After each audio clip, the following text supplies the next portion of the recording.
खुलुमबाय बेयो बड'लेण्ड इंखं टेलिभिजन दिनै 26 जुलाइ 2021 समबारखालि सानसेनि बरादखौ नोंथांमोननि खाथियाव लाबोदों आं सदानन्द दैमारिया।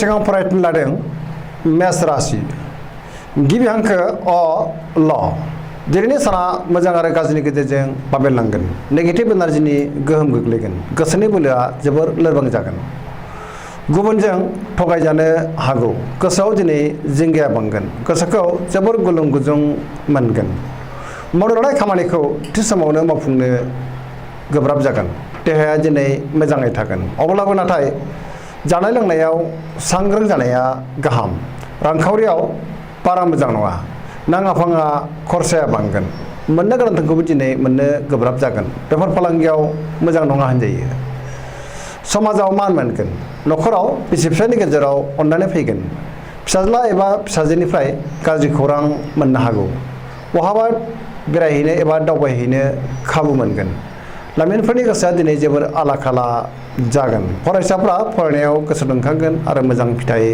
मोनगोन।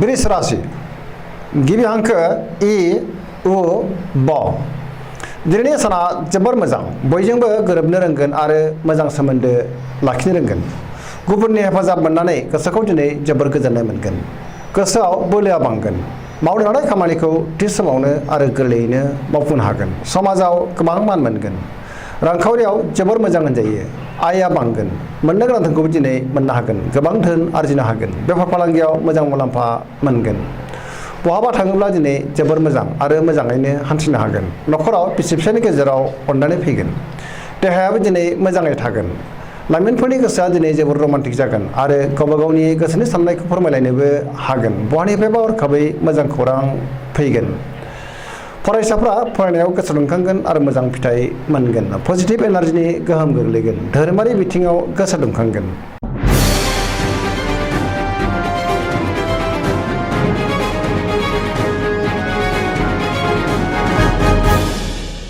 मिथुन राशि दिनैनि साना मोजां आरो गाज्रिनि गेजेरजों बाबेनलांगोन गोसोखौ जोबोर उसुखुथु मोनगोन मावनो लानाय खामानिखौ थि समावनो आरो गोरलैयैनो मावफुंनो गोब्राब जागोन देहाया दिनै मोजाङै थागोन अब्लाबो जानाय लोंनायाव सांग्रां जानाया गाहाम रांखावरियाव बारा मोजां नङा नाङा फाङा गोबां खहा जानांनो हागौ बेफार फालांगियाव खहा जागोन न'खराव बिसि फिसानि गेजेराव अननानै फैगोन समाजावबो दिनै मान मोननो हागोन सोरबा लोगोआ नाथाय गाज्रि नोजोर होखोमागोन सांग्रां जानाया गाहाम थगायनोबो नाजागोन रांखावरियाव मोजां नङा गुबुननि हेफाजाब मोननो हागोन बहाबा थांनो खाबु मोनगोन गोसोनि बोलोआ बांगोन गियाननि आंखाल जानाय नङा लाइमोनफोरनि गोसोआ दिनै जोबोर रमान्टिक जागोन आरो गावबा गावनि गोसोनि साननायखौ फोरमायलायनोबो हागोन फरायसाफ्रा फरायनायाव गोसो दुंखांगोन आरो मोजां फिथाइ मोनगोन गोसोनि साननाय आरो लुबैनायफ्रा मोगथाङाव जाफुंगोन।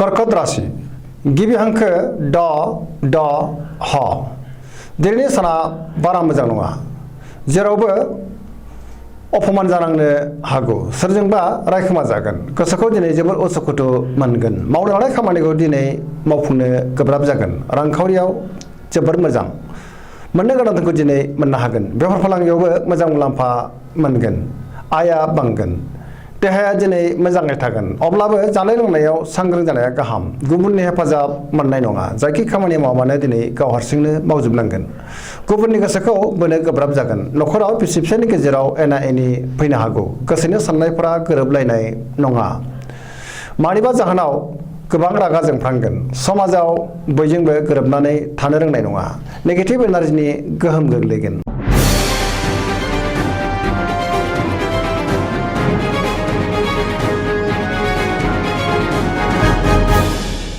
सिंह राशि गिबि हांखो म ट दिनैनि साना मोजां आरो गाज्रिनि गेजेरजों बाबेनलांगोन जेरावबो फेलें जागोन गुबुननि थाखाय नाङा फाङा जेंनायाव गोग्लैनांनो हागौ गोसोआव जिंगाया बांगोन सोरबा गोजाम लोगोजों बहाबा लोगो मोनज्लायगोन मावनो लानाय खामानिखौ थि समावनो आरो गोरलैयैनो मावफुंनो गोब्राब जागोन गोसोखौ दिनै जोबोर उसुखुथु मोनगोन रांखावरियाव मोजां नङा नाङा फाङा खरसाया बांगोन आयनिख्रुइ खरसाया बांसिन जागोन बेफार फालांगियाव मोजां नङा होनजायो गोबां खहा जानांनो हागौ नखराव गोजोनै थागोन देहायाबो दिनै मोजाङै थागोन अब्लाबो जानाय लोंनायाव सांग्रां जानाया गाहाम गोसोनि बोलोआ लोरबां जागोन नेगेटिभ एनार्जिनि गोहोम गोग्लैगोन समाजाव अदेबानि मान मोननो हागोन गुबुननि गोसोखौ बोनो गोब्राब जागोन सेंग्रा सिख्लाफ्रा दिनै जोबोर आला खाला जागोन फरायसाफ्रा फरायनायाव गोसो दुंखांगोन आरो मोजां फिथाइ मोनगोन धोरोमारि बिथिङाव गोसो दुंखांगोन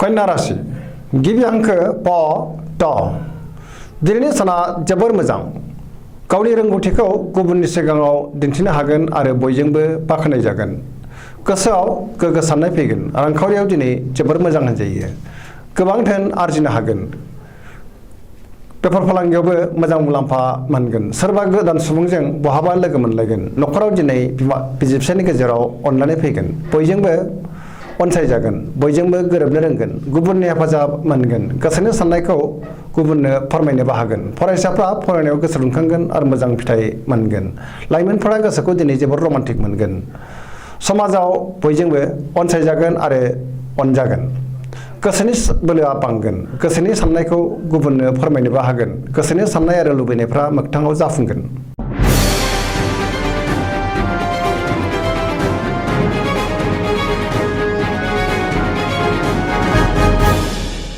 तुला राशि गिबि हांखो र ट दिनैनि साना जोबोर मोजां गावनि गोसोखौ हमथानो एबा बुरखायनो हागोन बहाबा दावबायहैनो खाबु मोनगोन गोसोखौ दिनै जोबोर गोजोननाय मोनगोन गोसोनि बोलोआ बांगोन गोसोनि साननायफोरा जाफुंगोन मावनो लानाय खामानिखौ थि समावनो मावफुंनो हागोन बयजोंबो बाख्नाय जागोन देहाया दिनै मोजाङै थागोन रांखावरियाव जोबोर मोजां मोननो गोनांखौ दिनै मोननो हागोन आरजिनाय धोनखौ दोनथुमनो हागोन आयआ बांगोन नखराव बिसि फिसायनि गेजेराव अनलायनाय फैगोन समाजाव बयजोंबो मान होजागोन बेफार फालांगियावबो मोजां मुलाम्फा मोननो हागोन लिरनाय आरो फरायनायाव जोबोर आखा फाखा जागोन फरायसाफ्रा फरायनायाव गोसो दुंखांगोन आरो मोजां फिथाइ मोननो हागोन गोसोनि साननाय आरो लुबैनायफ्रा जाफुंसारगोन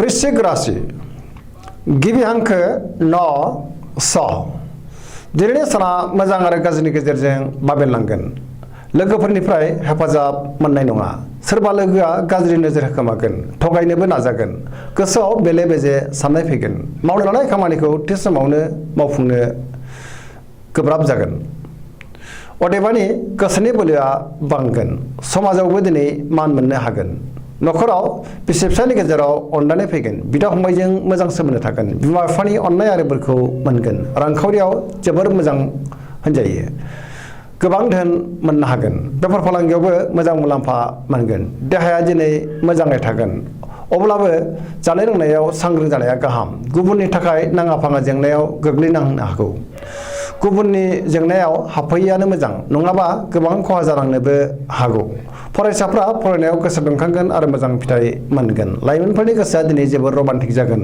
आरो गावबा गावनि गोसोनि साननायखौ फोरमायलायनोबो हागोन सोरबा लोगोनि हेफाजाब मोनगोन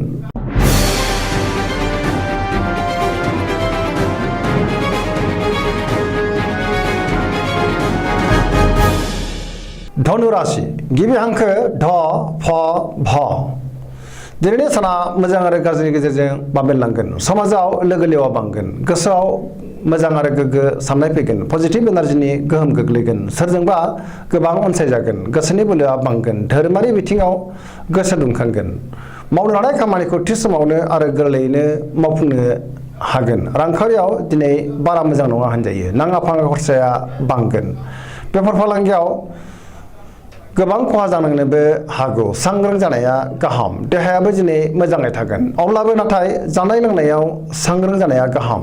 न'खराव बिसि फिसायनि गेजेराव अनलायनाय फैगोन। बिदा फंबायजों मोजां सोमोन्दो थागोन। बिमा बिफानि अननाय आरो बोरखौ दिनै मोननो हागोन। गुबुना खहा खालामनो नाजागोन। सांग्रां जानाया गाहाम। लाइमोनफोरनि गोसोआ दिनै जोबोर रमान्टिक जागोन आरो गावबा गावनि गोसोनि साननायखौ फोरमायलायनोबो हागोन। फरायसाफ्रा फरायनायाव गोसो दुंखांगोन आरो मोजां फिथाइ मोननोबो हागोन।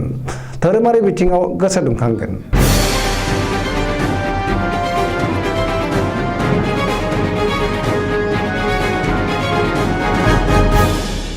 मकर राशि गिबि हांखो ख ज। दिनैनि साना जोबोर मोजां। गोबां मोजां खाबु फैनो हागौ। बहानिफ्रायबा मोजां खौरां फैगोन। गोसोखौ दिनै जोबोर गोजोननाय मोनगोन। देहायाबो मोजाङै थागोन। गोसोनि साननाय आरो लुबैनायफोरा मोगथाङाव जाफुंगोन। रांखावरियाव जोबोर मोजां होनजायो। आरजिनाय धोनखौ दोनथुमनो हागोन। मोननो गोनां धोनखौबो दिनै मोननो हागोन। आयआ बांगोन। बेफार फालांगियाव जोबोर मोजां मुलाम्फा मोनगोन। गुबुना खहा खालामनो नाजागोन नाथाय खहा खालामनो हानाय नङा। सोरजोंबा गोबां बाख्नाय जागोन। मावनो लानाय खामानिखौ थि समावनो मावफुंनो हागोन। पजिटिभ एनार्जिनि गोहोम गोग्लैगोन। लाइमोनफोरनि गोसोआ दिनै जोबोर रमान्टिक जागोन आरो गावबा गावनि गोसोनि साननायखौ फोरमायलायनोबो हागोन। फरायसाफ्रा फरायनायाव गोसो दुंखांगोन आरो मोजां फिथाइ मोनगोन।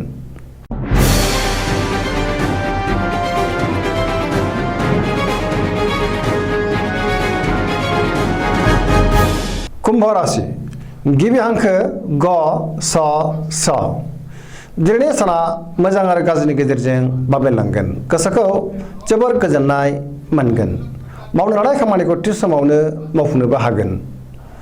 बहानिफ्रायबा हरखाबै मोजां खौरां फैनो हागौ। समाजाव दिनै गोबां मान मोनगोन। रांखावरियाव नाथाय बारा मोजां नङा। नाङा फाङा खरसाया बांगोन। आयनिख्रुइ खरसायासो बांसिन जागोन। मोननो गोनां धोनखौ दिनै मोननो गोब्राब जागोन। बेफार फालांगियाव खहा जानांनो हागौ। नेगेटिभ एनार्जिनि गोहोम गोग्लैगोन। देहाया दिनै मोजाङै थागोन। अब्लाबो नाथाय जानाय लोंनायाव सांग्रां जानाया गाहाम। न'खराव बिसि फिसायनि गेजेराव अनलायनाय फैगोन। बिदा फंबायजों मोजां सोमोन्दो थागोन। बिदा फंबायनि हेफाजाबबो मोननो हागोन। गोसोनि साननायफोरा मोगथाङाव जाफुंगोन। सेंग्रा सिख्लाफोरा जोबोर रमान्टिक जागोन। फरायसाफ्रा फरायनायाव गोसो दुंखांगोन आरो मोजां फिथाइ मोनगोन।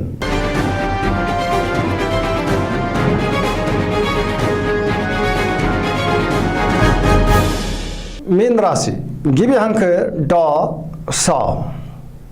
दिनैनि साना जोबोर मोजां। गोसोखौ दिनै जोबोर गोजोननाय मोनगोन। गोसोनि बोलोआ बांगोन। देहायाबो मोजाङै थागोन। रांखावरियाव जोबोर मोजां होनजायो। आयआ बांगोन। मोननो गोनां धोनखौ दिनै मोननो हागोन। बेफार फालांगियाव जोबोर मोजां मुलाम्फा मोनगोन। न'खराव बिसि फिसायनि गेजेराव अनलायनाय फैगोन। बिदा फंबायजों मोजां सोमोन्दो थागोन।